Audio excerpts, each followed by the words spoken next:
from the Legend of Zelda series is clearly a hero with a good heart, or three.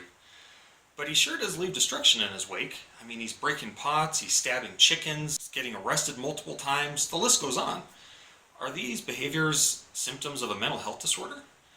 Well, the intrepid among you may remember that we've already diagnosed Mario with something called conduct disorder, and this might be an appropriate diagnosis for Link as well. There's a list of 15 criteria that have to do with conduct disorder. I'll list the ones that seem relevant to Link. Often initiates physical fights, has used a weapon that can cause serious physical harm to others, has been physically cruel to animals, has deliberately engaged in fire setting with the intention of causing serious damage, has deliberately destroyed others' property other than by fire setting, has stolen items without confronting the victim.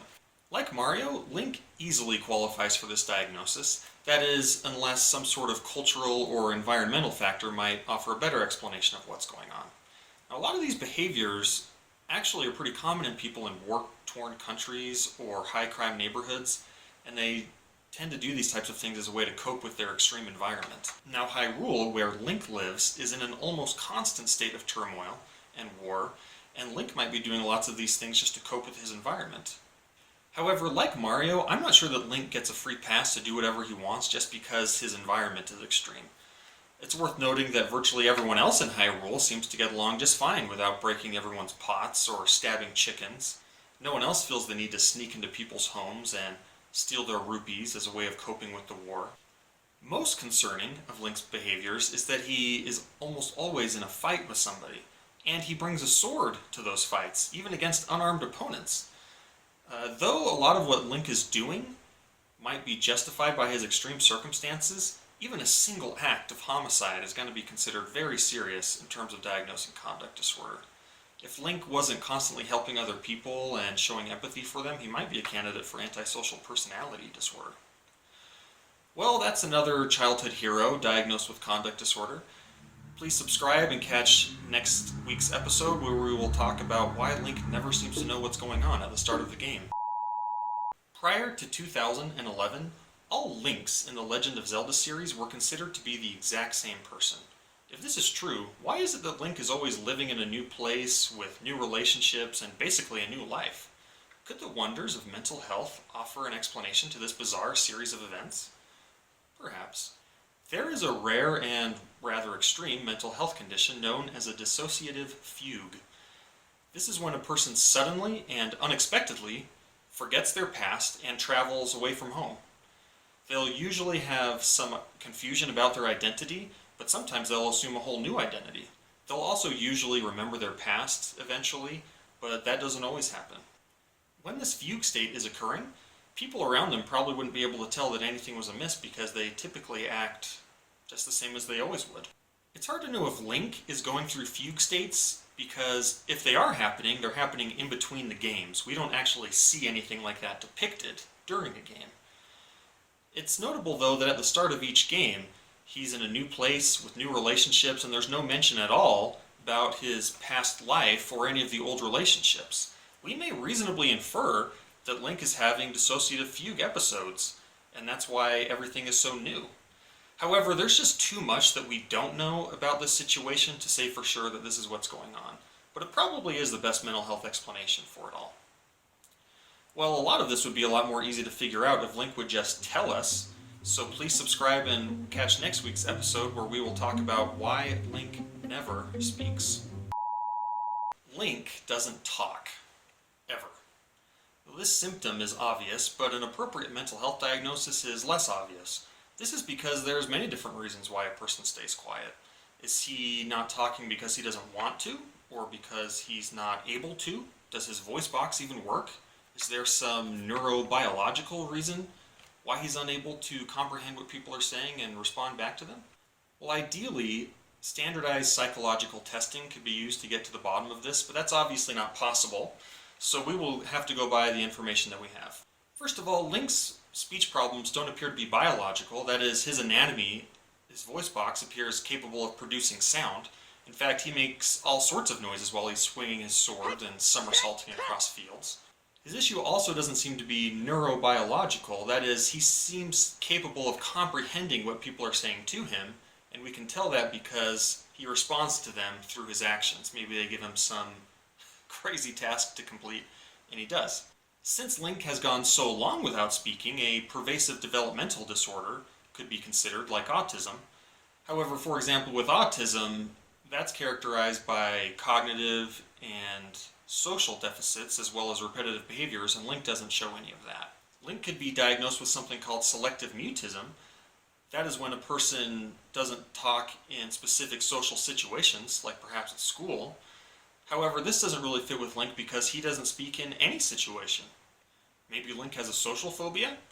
Well, this seems unlikely because he's always around people and doesn't seem to have any problem with that. Well, after canceling out all of these other diagnoses, probably the most reasonable disorder left is called expressive language disorder. This is when a person's verbal abilities are far below what would be expected for their developmental level. That is, we wouldn't be surprised if a baby couldn't talk, but we would be surprised if a 14-year-old couldn't talk. It seems as if Link, with his total lack of speech, is manifesting a rather extreme version of this disorder. Well, we've got to the bottom of that, but there are a couple of issues that other people have said that Link has. So subscribe and tune in next time when we will talk about whether Link has kleptomania or hoarding disorder. What would you do if you found a piece of a human heart? Well, after throwing up, I would probably call the police. But not Link. It's not really clear what Link is doing when he finds these heart pieces, but he's definitely keeping them, and he might even be eating them. If this is the case, Link might qualify for something called pica, which is when a person eats non-nutritious things regularly, and it's not developmentally appropriate for them or culturally sanctioned. Even if he is eating the pieces of heart, though, Link might not qualify for pica because the heart could be nutritious, and it definitely is providing some health benefits to him. Well, now that we've got that out of the way, stay tuned for next time when we'll talk about whether or not Link has kleptomania. Link has taken a lot of stuff from other people. Bottles, rupees, boomerangs, pieces of heart. But does this mean that he has kleptomania? Well, kleptomania is actually pretty closely related to pyromania. Faithful viewers might recall that pyromania is when a person gets relief from tension from setting fires. Kleptomania is pretty similar. They feel a lot of tension before committing a theft, and then a lot of relief after committing the theft. The only reason for committing the theft is for that relief of tension and anxiety, not because the items have any sort of monetary value or that they could use the items. In other words, even though a person might get a thrill out of robbing a bank, they probably rob the bank for the money, not solely for the relief from tension.